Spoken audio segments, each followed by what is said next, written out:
ស្រមៃនឹកថ្លៃជានិច្ចអារម្មណ៍មិនភ្លេចពីក្តីស្នេហានឹកគ្រាថ្នាក់ថ្នមបីបងកាយាវិចាថាបដូរនឹងចិត្តភក្តីខ្មុំផ្ញើសម្បុកទុកចិត្តបងកូនថាដូចរៀបបងផ្ញើប្រាណនឹងស្រីផ្ញើក្លិនផ្ញើខ្លួនផ្ញើព្រេងនិស័យអ្វីអ្វីរៀបផ្ញើជូនស្រីទាំងអង្គរាត្រីបងហើយសូមចាំផ្លូវស្រីរៀបស្ដាប់សំដីនិស័យបងសូមស្ដាប់ចំឡាយចុងក្រោយបងណែនឹកសំផសម្រោះសង្សារស្មោះប៉ុននឹងហើយនៅឡើយអូនក្បោថាបងមានកលចេញតែសាវា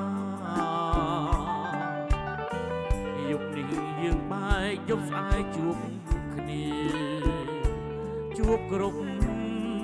វេលាលោកគ្រាអវសាន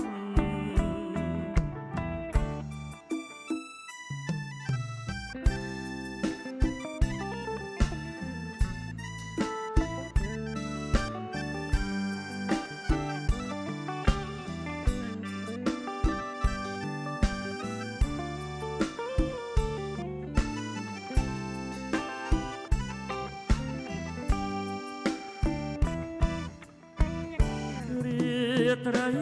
បងហើយគេងកាយផ្លូវស្រីគេងស្ដាប់សំដីគួរឲ្យស្រ